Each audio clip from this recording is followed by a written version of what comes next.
is always on time as long as there's food.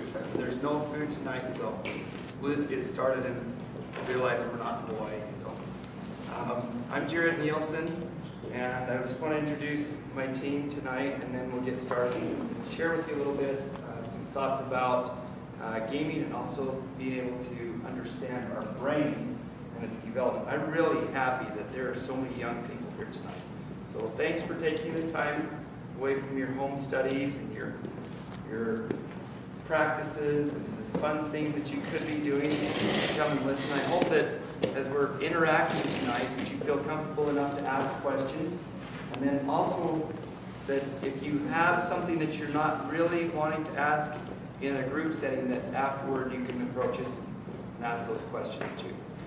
First of all, I just want to introduce our office manager, Sherry. She can give us a wave. Sherry has her family with her tonight.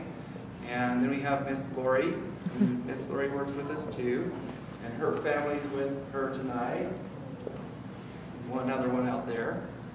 And then our very good and dear friend, Dr. Hatch, who is a specialist in brain as well. And so he's been studying with Professor Carrick. I studied with Professor Carrick 10 years ago. Dr. Hatch is studying with Professor Carrick right now and looking at the brain from a functional perspective. Okay? So tonight's introduction and discussion is going to be a little bit varied because we have, fortunately, parents and young people here tonight. So thank you again for coming. And I just want to interact in a way that we can all be able to understand how our brains work. How many of you have ever heard the concept that we only use 10% of our brains? Have you ever heard that? We only use 10% of our brains. Do you know if you only had 10% of a brain, you'd be brain dead? It's called anencephaly. A baby that's born with under anencephaly. A baby that's born with less than 50% of a brain has anencephaly, and it usually won't survive beyond 3 months if it doesn't have a brain. Okay? So in the 1960s, way back, okay, this is way back in history, 1960s, they did a study. And the study was done where they actually studied the brain, and they found, Brody, can you help me right here? That when we use our brain, if I have Brody take his right finger, okay, your right finger, reach out and touch my right finger, ready? That's 10% of the brain. That touching right there was 10% of his brain. On the opposite side, okay, so turn this way so everybody can see. So the opposite side of the brain just did that, 10%. But 90% of the same side brain keeps his arm from going all over like this, and keeps his heartbeat up. You can laugh. Keeps his heartbeat up, keeps him breathing, and keeps him from falling over. 90% of the brain. But they only gave the one portion of the report. Touch my finger. 10%. Right there. Alright?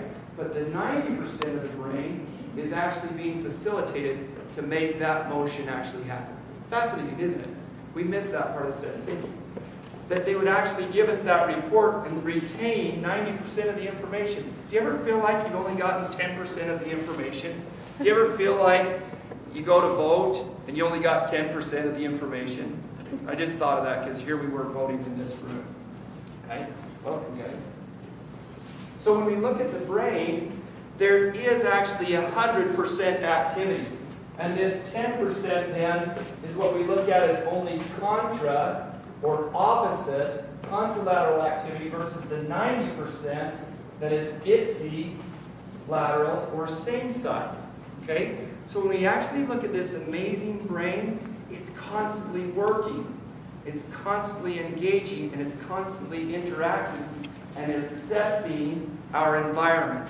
It gives a perception of perspective such that if Savannah, if I toss this to you, you ready?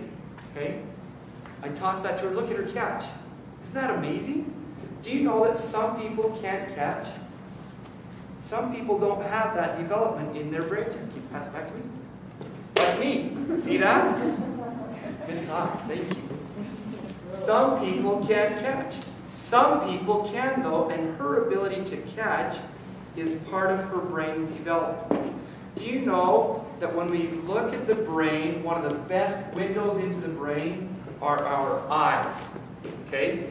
From a neurodevelopmental perspective, the eyes are actually a bud that comes directly from the brain. And one of the best windows into the health of the brain is actually our skin.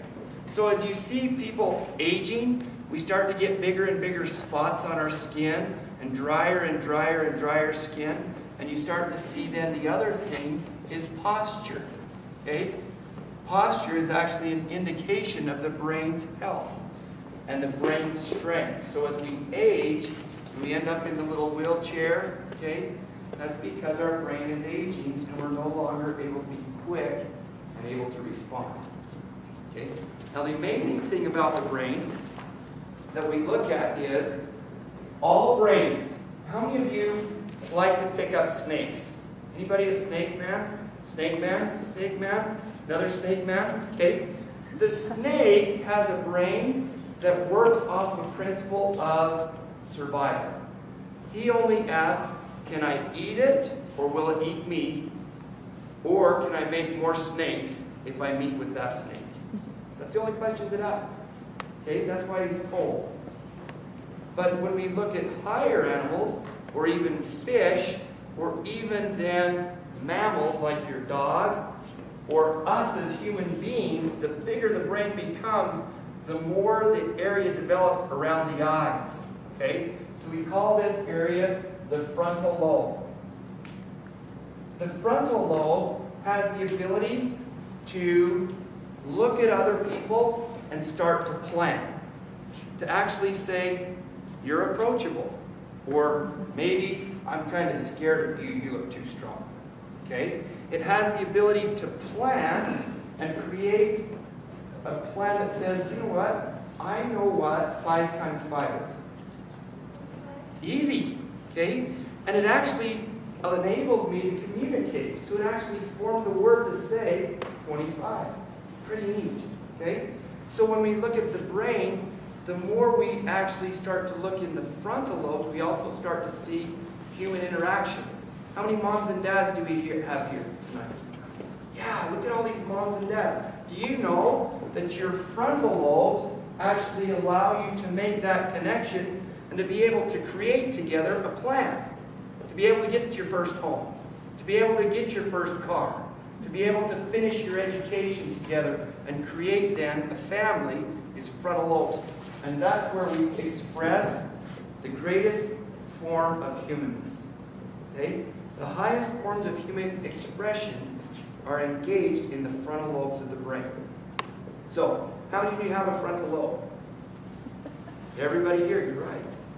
And the very fact that we do that is also an interaction that engages our frontal lobe because it's motor that feeds back to an area that recognizes, if I do this and I ask you to do the same thing, raise your hand. Everybody raises their hand because also in humanness, we are very, very good at mimicking.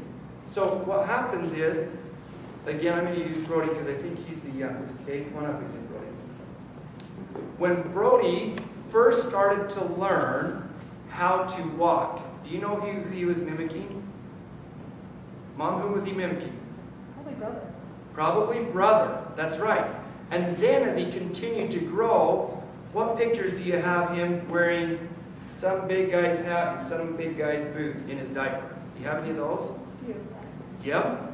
So what we do is we try to mimic Dad. Okay? So dads, we play a very, very important role in our kids' lives. We actually create a model that our children not only follow, but actually mold around. Okay? Did you know that you are a lot like your dad? Yeah, quite a bit. Okay? Thank you again. So when we start to look at the brain and its development, it also has in it a desire to make a connection that has in this area an auditory area. Okay? When we look at brain development, the voice of the dad is the important voice that actually starts to give me a sense of space. Okay? Mom brings me close, but it's actually Dad's voice, the lower voice, that actually gives me a sense of space and interaction and confidence. Okay? So remember the 5 little ducks that went out to play? Over the hill and far away? Mommy duck calls, and how many come back?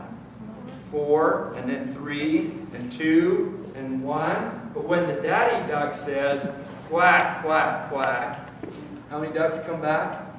All 5, right? So dads have a very, very important role in life, in especially development of brain. Now, moms have a very, very amazing role also. Inside of the medial brain, inside this temporal area, we look very, very, very closely inside. There are 2 areas that I want to talk about tonight that I think we'll all start to understand more importantly. One is called the amygdala, and one is called the hippocampus. Okay? Hippocampus is actually a seahorse. So this area, to the guy who actually started looking at the brain, he thought that looked like a seahorse. Okay, so it's called the hippocampus. And the hippocampus